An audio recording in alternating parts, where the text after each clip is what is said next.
మహాపరిశుద్ధుడును మన ప్రభు అయిన యేసుక్రీస్తు ప్రశస్తమైన గణనామానికి మహిమ కలుగును గాక. కుటుంబ బలిపీఠము అనే ఈ మంచి కార్యక్రమాన్ని ప్రతిరోజు యూకే గాస్పల్ స్ట్రీమింగ్స్ అనే మా యూట్యూబ్ ఛానల్ ద్వారా ఆడియో రూపంలో వీక్షిస్తున్న మీ అందరికీ ప్రభు అయిన యేసుక్రీస్తు ఉన్నతమైన గణనామం పేరిట శుభములు తెలియజేస్తున్నాను. ఇంకనూ వినండి, అనేక కుటుంబాలకు షేర్ చేయండి, దేవుని నుండి గొప్ప మేలులను పొందుకొనండి. ప్రభు కొరకు నా వంతు పనిలో మీ సహోదరుడు కె ఉదయ్ కుమార్.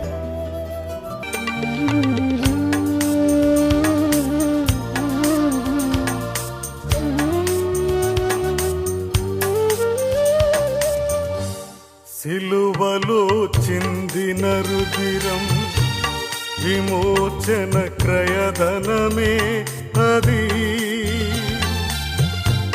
సిలువలో చిందిన రుధిరం విమోచన క్రయధనమే అది. తీరదు ఆరుణము, చాలదు ఏ పణము, సిలువలో చిందిన రుధిరం.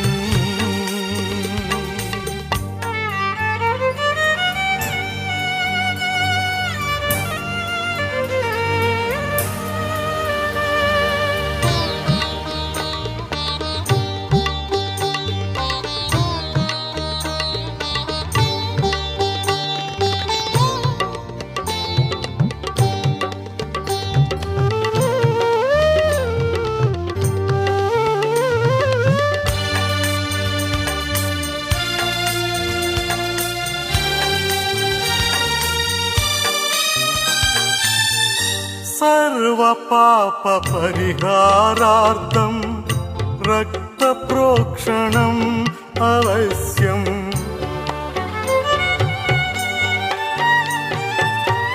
సర్వ పాప పరిహారార్థం రక్త ప్రోక్షణం అవశ్యం. ప్రతి పాపి పాపము కొరకే యేసు శుద్ధ రక్తము కార్చే, యేసు శుద్ధ రక్తము కార్చే. నీ కోసమే, నా కోసమే, మన కోసమే. ఓ మానవా, సిలువలో చిందిన రుధిరం. ఒక కుటుంబ బలిపీఠం వాల్యూమ్ 1 నుండి 159వ రోజు, జూన్ 8వ తేదీ. అంశము: కళంకమైన వాడి కోసం నిష్కళంకమైన గొర్రెపిల్ల కావలెను. ఒక వాక్య భాగాన్ని చదువుదాం. 2వ కొరింథీ 5వ అధ్యాయము 21వ వచనము. ఎందుకనగా మన మాయన యందు దేవుని నీతి అగునట్లు పాపమెరుగని ఆయనను మన కోసం పాపముగా చేశాను. ఈ అంశము కొరకు సమకూర్చబడిన వర్తమాన భాగాన్ని చదివి విందాం. మానవుడు పాపం కింద ఉన్నాడు, వ్యభిచారం చేశాడు లేదా దొంగతనం చేశాడు, విశ్రాంతి దినాన్ని ఉల్లంఘించాడు లేదా మరేదైనా ఆజ్ఞను ఉల్లంఘించాడే అనుకుందాం. అప్పుడు అతడు ఒక గొర్రెపిల్లను తేవాలి, పెద్దల యొద్దకు తీసుకురావాలి. వారు ఈ గొర్రెపిల్లను పరిశీలించి గొర్రెపిల్ల నిష్కళంకమైనదిగా ఉండాలి, దానియందు ఎలాంటి లోపం ఉండకూడదు. ఇక్కడ ఉన్న ప్రాముఖ్యతను చూడండి. కళంకమైన వాడికి నిష్కళంకమైన గొర్రెపిల్ల కావలెను. ఆమేన్. మీరు దీన్ని చూశారని అనుకుంటున్నాను. ఓ మై, నాకొక చిన్న కథ గుర్తుకొచ్చింది. నేను మీకు ఎప్పుడైనా చెప్పానో లేదో నాకు తెలియదు. ఇదొక చిన్న కల్పిత కథ లాంటిది.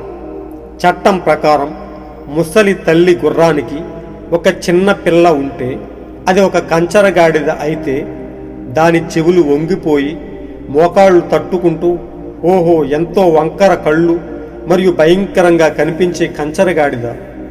సరే, ఆ కంచరగాడిద అది తనను తాను చూసుకోగలిగితే అది హో నా దేవా, యజమాని బయటకు వచ్చినప్పుడు అతడు నన్ను చంపుతాడు, ఎందుకంటే నేను సరిగా లేను. అతను నాకు ఆహారం ఇవ్వడు, నేను జీవించడానికి అర్హత లేదు. హో, నన్ను చూడండి, నేను ఎంత భయంకరమైన గందరగోళంగా ఉంటిని అని అనుకుంటుంది. కానీ తల్లి ఆ చిన్నదానితో మాట్లాడగలిగితే ఆమె, ఒక నిమిషం ఆగు నాన్న, నువ్వు జీవించగలవు, ఎందుకంటే నువ్వు నా మొదటి బిడ్డవి మరియు నీకు జన్మ హక్కు ఉంది. ఇప్పుడు యజమాని బయటకు వచ్చి నీ పరిస్థితి అంతా చూసినప్పుడు అతను వెనక్కి వెళ్ళి మచ్చలేని గొర్రెపిల్లను తెచ్చి దాన్ని వధించును. తద్వారా ఆ కుంటిగా కనిపించే కంచరగాడిదను చూడడు. అతను గొర్రెపిల్లను చూచును. కంచరగాడిద పరిపూర్ణమైనదా కాదా అనేది కాదు, అది పరిపూర్ణమైన గొర్రెపిల్లగా ఉండాలి. హో, మీరు దీన్ని చూశారని ఆశిస్తున్నాను. మీరు క్రైస్తవునిగా ఉండటానికి సరిపోతారా లేదా అనేది కాదు, ఆయన సరిపోతాడా అనేది ముఖ్యం. దేవుడు ఆయన్ని అంగీకరిస్తే మరియు ఆయన రక్తం ప్రాయచిత్తం చేస్తే దేవుడు మిమ్మల్ని చూడడు, ఆయన గొర్రెపిల్లను చూస్తాడు. Oh my! అప్పుడు ఆ చిన్న కంచరగాడిద తన తోకను గాలిలోకి లేపి కేక పెట్టి దూకి పొలంలో ఇటు అటు పరుగెత్తి సంతోషంగా గడపగలదు. అది జీవించబోతోంది. ఒక పరిపూర్ణుడు అసంపూర్ణమైన వాడి కోసం చనిపోవలసి వచ్చింది. అది నేను, విలియం బ్రెనహాం అను నేను, పనికిరానివాడు, జీవించడానికి పనికిరానివాడు, నరక పాత్రుడు, పాపపు కుటుంబంలో జన్మించాడు. ఓ పాపిగా పెరిగాడు, అసలు పనికిరానివాడు, నాలో ఏ మంచి కూడా లేదు. అది నిజం. కానీ ఒకరోజు నేను అంగీకరించబడ్డాను. హల్లెలూయా! దేవుడు క్రీస్తును చూసినప్పుడు మరియు క్రీస్తు నా స్థానంలో నిలబడినప్పుడు దేవుడు నన్ను చూడడు, ఆయన పరిపూర్ణుడిని చూస్తాడు. అప్పుడు నేను ఇక్కడ ఉన్నంతకాలం అప్పుడు ఆయనలో నేను పరిపూర్ణుడిని. నాలో కాదు, ఆయనలో. నా పరిపూర్ణత కాదు, నాకు ఏమీ లేదు, మీకు ఏమీ లేదు, కానీ అది ఆయన యొక్క పరిపూర్ణత. అందువల్ల యేసు పొరపాటు చేయలేదు. కాబట్టి మీరు పరలోకములో ఉన్న మీ తండ్రి పరిపూర్ణుడైనట్లు మీరు కూడా పరిపూర్ణులుగా ఉండండి అని చెప్పినప్పుడు, మరియు మానవుడు ఎలా పరిపూర్ణుడు కాగలడు? అతడు తన పరిపూర్ణ విశ్వాసంతో ఆయనలో విశ్రాంతి తీసుకుంటూ ఆయన నా కోసం ధర చెల్లించాడు, వెల చెల్లించాడు అని దాని ద్వారా పరిపూర్ణుడు కాగలడు. యేసు అంతా చెల్లించాడు మరియు ఆయనకి నేను పూర్తిగా రుణపడి ఉన్నాను.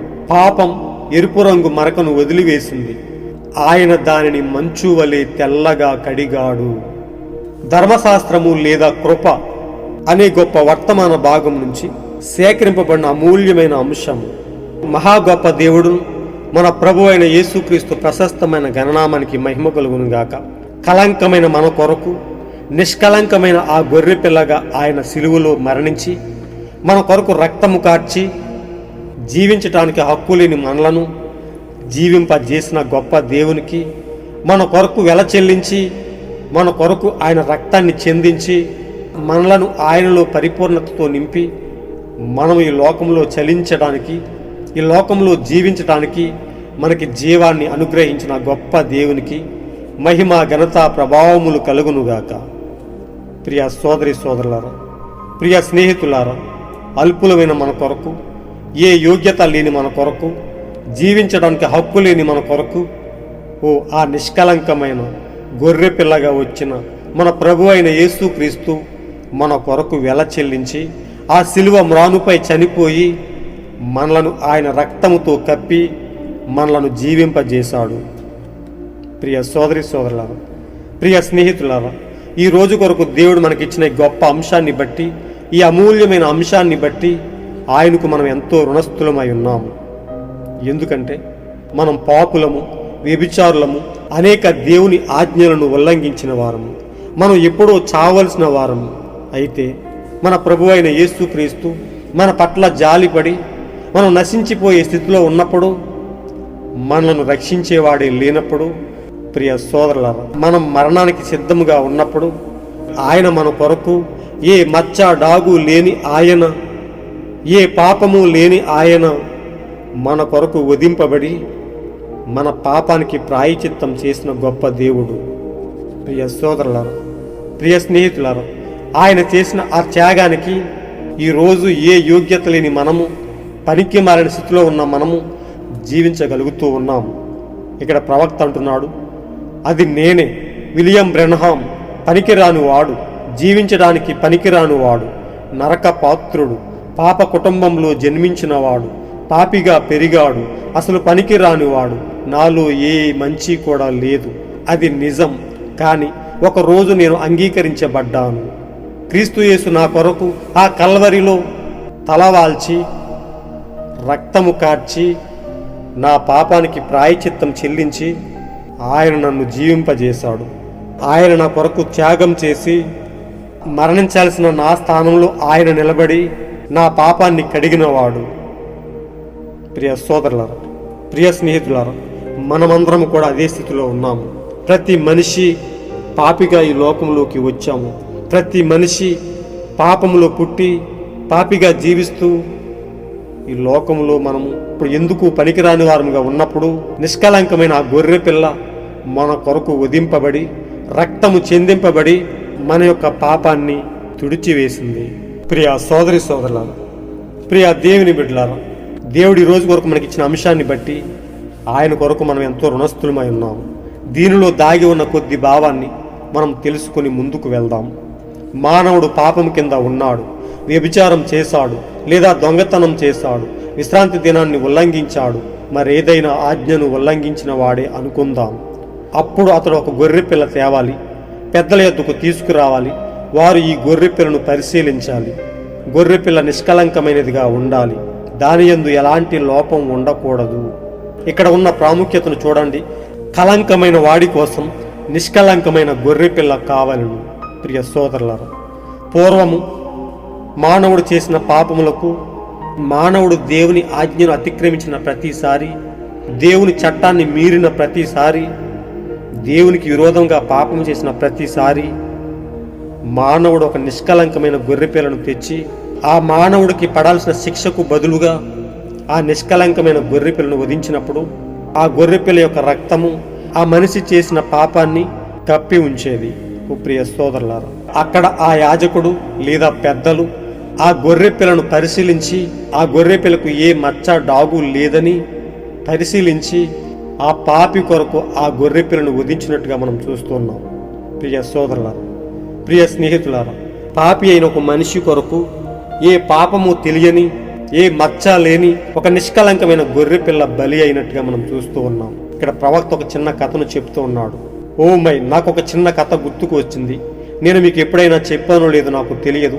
ఇది ఒక చిన్న కల్పిత కథ లాంటిది. చట్ట ప్రకారం ముసలి తల్లి గుర్రానికి ఒక చిన్న పిల్ల ఉంటే అది ఒక కంచరగాడిది అయితే దాని చెవులు వంగిపోయి మోకాళ్ళు తట్టుకుంటూ, ఓహో ఎంత వంకర కాళ్ళు మరియు భయంకరంగా కనిపించే కంచరగాడిద. అది తనను తాను చూసుకోగలిగితే అది, ఓ నా దేవా, యజమాని బయటకు వచ్చినప్పుడు అతడు నన్ను చంపుతాడు, ఎందుకంటే నేను సరి అయిన దానును కాదు, నేను సరి అయిన స్థితిలో లేను, యజమానికి నేను ఎందుకు పనికిరాను, అతను నాకు ఆహారం ఇవ్వడు, నేను జీవించడానికి అర్హత లేదు అని ఆ గాడిద పిల్ల తనను తాను చూసుకుంటూ తన అసహ్యమైన రూపాన్ని తలుచుకుంటూ, ఓ యజమాని వచ్చి నన్ను ఈ రూపంలో చూస్తే అతడు నన్ను పోషించడు, అతడు నిశ్చయంగా నన్ను చంపివేస్తాడు, ఎందుకంటే అతనికి నేను ఉపయోగపడను, అందుచేత అతను నాకు ఆహారం ఇవ్వడని ఆ యొక్క గాడిద పిల్ల తలంచుకుంటున్న టైంలో తన తల్లి అంటుంది, ఒక్క నిమిషం ఆగు నాన్న, నువ్వు జీవించగలవు, ఎందుకంటే నువ్వు నా మొదటి బిడ్డవి మరియు నీకు జన్మ హక్కు ఉంది. ఇప్పుడు యజమాని బయటకు వచ్చి నీ పరిస్థితి అంతా చూసినప్పుడు అతను వెనక్కి వెళ్ళి మచ్చలేని గొర్రెపిల్లను తెచ్చి దాన్ని వధించును. తద్వారా ఆ కుంటిగా కనిపించే కంచర గాడిదను యజమాని చూడడు గాని మచ్చలేని గొర్రెపిల్లను వంకరగా ఉన్న ఆ కంచర గాడిద కొరకు మచ్చలేని గొర్రెపిల్లను ఆయన వధిస్తాడు. ఆయన గొర్రెపిల్లను మాత్రమే చూస్తాడు. కంచరగాడిద పరిపూర్ణమైనదా కాదా అనేది కాదు, అది పరిపూర్ణమైన గొర్రెపిల్లగా ఉండాలి. ఓ ప్రియ సోదరులారా, ఓ ప్రియ స్నేహితులారా, నిశ్చయంగా మన జీవితాలకు ఈ అంశము ఎంతో బాగా సరిపోతూ ఉన్నది. ఇక్కడ ప్రవక్త చెప్తున్నాడు, మీరు క్రైస్తవునిగా ఉండటానికి సరిపోతారా లేదా అనేది కాదు, ఆయన సరిపోతాడా అనేది ముఖ్యం. దేవుడు ఆయన్ని అంగీకరిస్తే, ఆయన రక్తం ప్రాయచిత్తం చేస్తే దేవుడి మిమ్మల్ని చూడడు, ఆయన గొర్రె పిల్లను చూస్తాడు. ఓ మై ప్రియ సోదరులారా, ఆ గాడిద పిల్ల లాంటి స్వభావం కలిగిన మనలను, సరైన రూపం లేని మనలను, అసహ్యంగా కనిపించే మన జీవితాలను దేవుడు చూడడు. కానీ మన పాపము కొరకు, మనలో ఉన్న సమస్త కల్మషాన్ని తుడిచివేయటానికి దేవుడు నిష్కలంకమైన ఆ గొర్రె పిల్లగా ఉన్న యేసుక్రీస్తును అంగీకరించేవాడుగా ఉన్నాడు. దేవుడు ఆయన్ని అంగీకరిస్తే, ఆయన రక్తం ప్రాయచిత్తం చేస్తే దేవుడు మనల్ని చూడడు. ఎందుకంటే మనము ఏ యోగ్యత లేని వారము, మనం వధించడానికి కూడా సరిపోని వారము. అందుకే గాడిద లాంటి స్వభావం కలిగిన మన కొరకు, వంకర కాళ్ళు సరైన స్థితిలో లేని మన కొరకు, మనం బ్రతకడానికి అర్హత లేనప్పుడు మన కొరకు, మన స్థానములో నిష్కలంకమైన గొర్రె పిల్లగా యేసుక్రీస్తు నిలబడి మన కొరకు రక్తము కార్చి ఆయన మనల్ని జీవింపజేశాడు, మన పాపాలకు ప్రాయచిత్తం చేశాడు. ప్రియ సోదరులారా, ఆయన చేసిన త్యాగాన్ని బట్టి మనం ఆనందంగా గంతులు వేస్తూ ఈ లోకంలో బ్రతకగలుగుతున్నాం. ఆ చిన్న కంచర గాడిద తన తోకను గాలిలోకి లేపి కేక పెట్టి దూకి పొలంలో అటూ ఇటూ పరిగెత్తి సంతోషంగా గడపగలదు. అది జీవించబోతుంది. ఎందుకంటే ఒక పరిపూర్ణుడు అసంపూర్ణమైన వాడి కోసం చనిపోవలసి వచ్చింది. ఆ కంచర గాడిద కోసం ఆ మచ్చలేని గొర్రెపిల్ల, ఆ కల్మషం లేని గొర్రెపిల్ల, నిష్కలంకమైన గొర్రెపిల్ల వధింపబడి ఆ కంచర గాడిద జీవించడానికి ఎలా అయితే అర్హత పొందిందో, ఈరోజు మనము కూడా ఎందుకు పనికిరాని మనము జీవించడానికి మన కొరకు ఆ నిష్కలంకమైన గొర్రెపిల్లగా యేసుక్రీస్తు సిలువలో వధింపబడ్డాడు. ఆయన రక్తం చెందింపబడింది. ప్రియ సోదరులారా, ప్రియ స్నేహితులారా, మనలో ఏ యోగ్యత లేదు. మనము ఆయనకు ఎందుకు ఉపయోగపడము? ఎందుకంటే మనం పాపములో పుట్టాము. మనలో పాపమనే కల్మషం ఉన్నది గనుక మనము దేవుని కొరకు ఎందుకు ఉపయోగపడని వారము. అయితే ఏ పాపము ఎరుగని ఆయన మన కొరకు పుణ్యదాన బలియాగం చేసి మనలను జీవింపజేశాడు. ఆయన రక్తంతో మనలను కప్పాడు. ప్రియ సోదరులారా, ప్రియ స్నేహితులారా, కాబట్టి మీరు పరలోకములో ఉన్న మీ తండ్రి రక్తంతో ఆయన మనలను కప్పి మనలను పరిపూర్ణులుగా చేశాడు. మనం ఈ లోకంలో ఆనందంగా జీవించడానికి ఆయన మనకు అర్హతను కల్పించాడు. ఇక్కడ మనం చదివాము, అప్పుడు నేను ఉన్నంత కాలం ఆయనలో నేను పరిపూర్ణుడిని. నాలో కాదు, ఆయనలో. నా పరిపూర్ణత కాదు, నాకు ఏమీ లేదు, మీకు ఏమీ లేదు, కానీ అది ఆయన యొక్క పరిపూర్ణత. అందువల్ల కాబట్టి మీరు పరలోకంలో ఉన్న మీ తండ్రి పరిపూర్ణుడైనట్లు మీరు కూడా పరిపూర్ణులుగా ఉండండి అని చెప్పినప్పుడు, మరియు మానవుడు ఎలా పరిపూర్ణుడు కాగలడు? అతడు తన పరిపూర్ణ విశ్వాసముతో ఆయనలో విశ్రాంతి తీసుకుంటూ, ఆయన నా కోసం ధర చెల్లించాడు, ఆయన నా కోసం వెల చెల్లించాడు అని ఆయనను పరిపూర్ణంగా విశ్వసించిన వారమై, యేసు మన కొరకు అంతా చెల్లించాడని ఆయనను పూర్ణ హృదయంతో విశ్వసించి మన కొరకు ఆయన శిలువ మ్రానుపై బలి అయ్యాడని, మన పూర్ణ హృదయంతో ఆయనను విశ్వసించి ఆయన రక్తం అనే వాక్యాన్ని మనపై ఆపాదించుకున్నప్పుడు మనము ఈ లోకములో జీవించగలుగుతున్నాం. ఆయన రక్తము మన యొక్క ప్రతి పాపాన్ని తుడిచివేసినట్టుగా మనం చూస్తూ ఉన్నాం. ప్రవక్త అంటున్నాడు, మరియు నేను ఆయనకి పూర్తిగా రుణపడి ఉన్నాను. పాపం ఎరుపు రంగు మరకను వదిలివేసింది, ఆయన దానిని మంచు వలె తెల్లగా కడిగాడు. ప్రియ సోదరి సోదరులారు, ప్రియ స్నేహితులారు, ఆయన మనల్ని పరిశుద్ధులుగా తీర్చిదిద్దడానికి పరిశుద్ధుడైన ఆయన, ఏ కల్మషము లేని ఆయన, ఏ కళంకము లేని ఆయన, నిష్కలంకమైన గొర్రెపిల్లగా ఉన్న ఆయన మనలను కూడా పరిశుద్ధులుగా తీర్చిదిద్దడానికి, మనలను రాజులైన యాజక సమూహంగా నిలబెట్టడానికి, మనలను ఆయన నీతి రాజ్యంగా ఏర్పరచుకోవడానికి మన కొరకు ఆయన రక్తము చిందించి మన పాపములను మంచు వలె తెల్లగా కడిగివేశాడు. మనలో ఏ పాపమనే డాగు లేకుండా తన వాక్యమనే రక్తముతో మనకు ఉదక స్నానం చేయిస్తూ మనలో ఉన్న ప్రతి పాపాన్ని ఆయన కడిగివేస్తూ తన పరిశుద్ధాత్మను మనలో నింపుతూ మనలను ఆయన పరిశుద్ధాత్మతో ముద్రించి ఆయన నీతి రాజ్యంలోనికి కొనిపోబట్టానికి ఆ నిష్కలంకమైన గొర్రెపిల్ల మన కొరకు ఆ శిలువ మ్రానుపై, ఆ కల్వరి వృక్షముపై ఆ రోజు గాయపడి రక్తము చెందించి మనలను పరిపూర్ణులుగా, మనలను పరిశుద్ధులుగా తీర్చిదిద్దింది. ఆయన మన కొరకు ఇచ్చిన పరిశుద్ధతను పట్టుకుని, ఆయన మనపై కుమ్మరించిన పరిశుద్ధాత్మను పట్టుకుని మన హృదయంలో నింపుకొని మనం యథార్థముగా జీవిస్తూ క్రీస్తు కొరకు నిష్కల్మషంగా బ్రతుకుదాం. నిష్కలంకమైన గొర్రెపిల్ల మన కొరకు చేసిన త్యాగాన్ని ఎల్లప్పుడూ తలపోసుకుంటూ ఆయన కొరకు యథార్థంగా బతుకుతూ ఎత్తబాటు వరకు స్థిరంగా ఉందాం. ఆయనతోనే ఒక రోజు ఆయన నీతి రాజ్యానికి కొనుక్కోబడదాం. అలాంటి గొప్ప భాగ్యాన్ని, అలాంటి గొప్ప కృపను దేవుడు మన పట్ల ఎల్లప్పుడూ ఉంచి మనల్ని స్థిరముగా ఉంచి ఆయనతో పాటు కొనుక్కోబడునుగాక. God bless you all. ఈరోజు మీరు చదవలసిన అనుదిన వాక్యపట్నము 2వ దినవృత్తాంతములు 30-31 అధ్యాయములు మరియు యోహాను సువార్త 18వ అధ్యాయము. మీరు విన్న ఈ అంశాన్ని అనేక మందికి షేర్ చేయండి. దేవుని ఉన్నతమైన సత్యాన్ని, ఆయన చేసిన త్యాగాన్ని, నిష్కలంకమైన గొర్రె పిల్లగా ఆయన వచ్చి మన కొరకు ఆయన గాయపడి మనలను పరిశుద్ధులుగా తీర్చిదిద్దడానికి ఆయన చేసిన గొప్ప త్యాగాన్ని అనేక మందికి పరిచయం చేసి, అనేక మందికి తెలియపరిచి, అనేక మందిని ఆయన నీతి రాజ్యానికి వారసులుగా తీర్చిదిద్దండి. దేవుడు మిమ్మల్ని బహుగా దీవించునుగాక. ఆమేన్. ఆయన నిత్యమైన కృప, ఆయన యొక్క శాంతి సమాధానము ఎల్లప్పుడూ మీ కుటుంబాలపై నిండుగా ఉండి మిమ్మల్ని బహుగా ఆశీర్వదించునుగాక. షాలోమ్.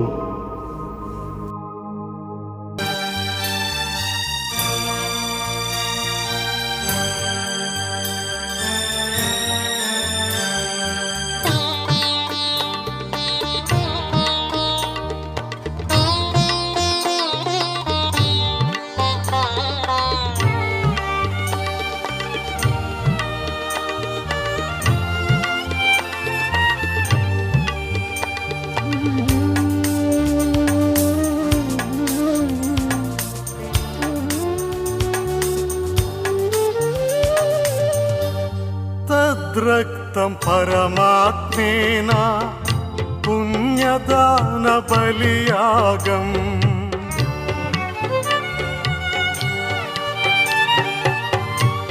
तद्रक्तं परमात्मेन पुण्यदान बलियागम् दुरितात्मुలను రక్షింప క్రీస్తు శుద్ధ రక్తము కార్చే, క్రీస్తు శుద్ధ రక్తము కార్చే.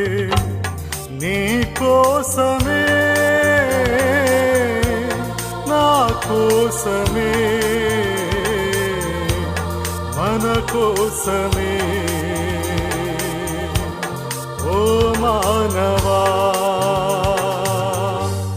సిలువలో చిందిన రుధిరం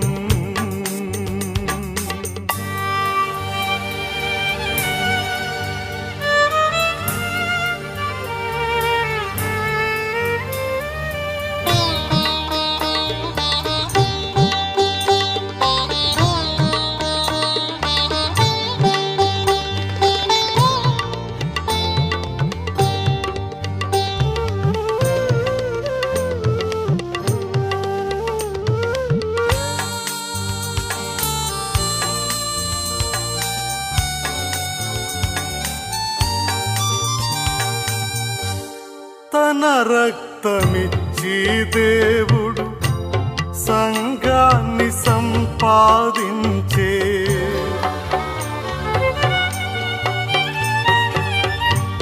తన రక్తమిచ్చి దేవుడు సంఘాన్ని సంపాదించే.